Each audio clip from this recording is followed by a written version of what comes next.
भक्ति ऑडियो और वीडियो के लिए जय श्री राम चैनल को सब्सक्राइब और पेज को लाइक करें।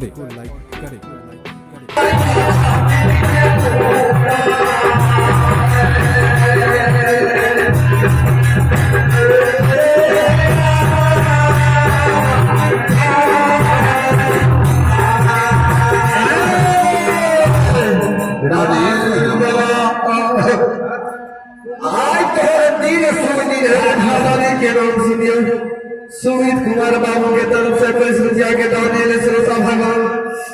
धर्मराज बाबा वो बच्चा के 21 के 42 बना दियो है मां सरस्वती दिन लड़का का विमल बन जाए हो दानी दाता की जय दादी की समस्त परिवार की जय जय हो श्रोता भगवान बोला रानी जब पांचों बेटा छठी रात में मैं नहीं कह सकले बोले ने सकले पांचों बेटा मरल संयुक्त में बंद क्या कर रखने एक महादानी के रूप से जो किशोर बाबू लतोना के निवासी उनको तरफ से धर्मराज बाबा के खाता में 10 रुपया के दाने ले श्रोता भगवान दानी दाता की जय दानी के समस्त परिवार की जय जय हो यही तो अखनीत में ढेरा बता जी करे है कहीं अखनीत में तेरा यहाँ जाप से फल है आज तो यहाँ दूध पानी के निशान अखनीत में रहा गुरु बाबा 12 बरस मरल बेटा की सूरत देख देख के जीवन बीते जा पहली आवाज सुन लिया भगवान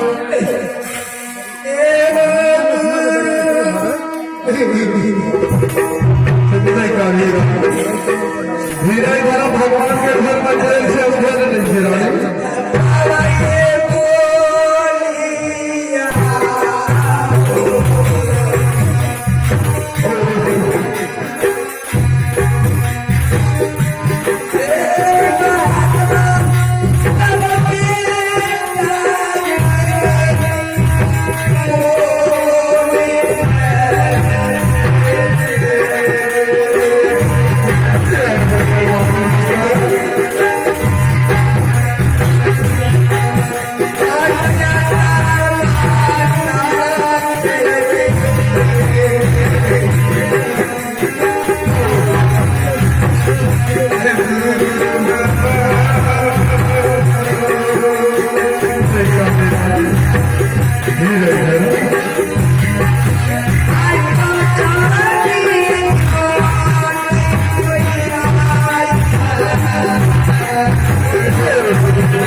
गुरु बाबा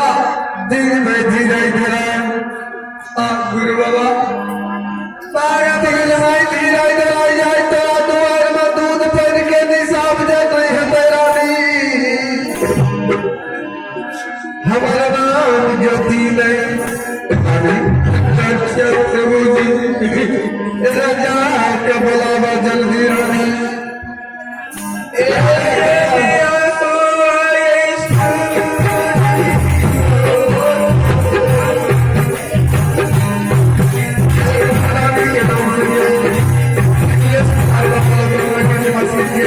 ये धर्मराज बाबा के खत्म है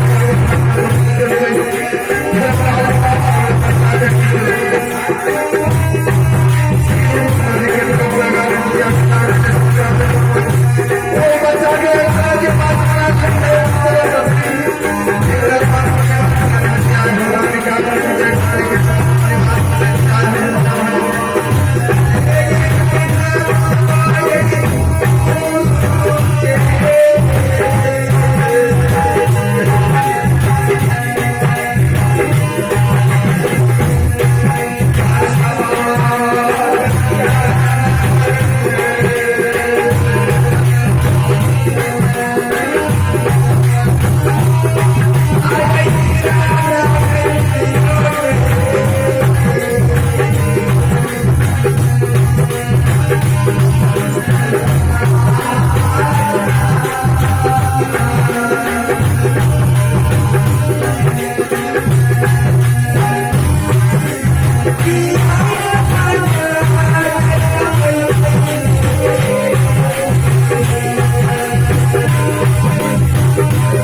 राजा लाली का कई भाई अपना धर्म के गहबर का चंदन से धर करते गाय के गोबर से अगर में चौका लगा देते राजा वही चौका पे धूप दीप अगरबत्ती जला देते वही चौका पे पांचों ललन का सजा है राजा किसी के ताल लाला ये पूरा यक्षमी के पूरा नगर में जैसे कहीं से मानस और समाज सबका प्रकाश से मंजर राजा सबका दुआर दुआर जाकर तुलसी के दल डाल हम सबका कई था ये हमारा दुआर में गुरु बाबा 12 बरस पहले राजा सभा बहुत कम से ये लाकर सबका तुलसी के दल हमारा दादा कोई ना हमारा दुआर में दूध कट के निशा पड़ते ठीक है गुरु बाबा बाबा का सहारा हिंद को सोर समाज का बाबा ढाक के ढाक से बाबा गुरु अच्छा बना लगा चाहिए वो सबसे दरवाजा अपना भेज ठीक है राजा गुरु बात नहीं है लेकिन आज तो सबके दुआर जा ठीक है बाबा गुरु हर बच्चा को मानने से राजा ठीक है हरि विक्रम सरस्वती का करवा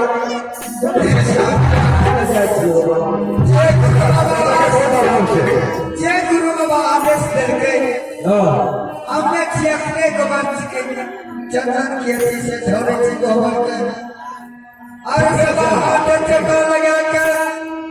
पांच बोलवा के चौका पर सुला दे बाबा गुरु बाबा राखी तो जल्दी में जाते तो एक बोला क्या एक पर आपने चंदन किया पर सबका गुरु बाबा के परम बुझाते चलो जते सब समाज चलो पुत्र का नाम के धर्म के कहबो से निकल के चौका लगा के धूप में लगा बाबू यहां हम जे चीज कोनो सब समाज के नाम ठीक है जय गुरु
भक्ति ऑडियो और वीडियो के लिए जय श्री राम चैनल को सब्सक्राइब और पेज को लाइक करें।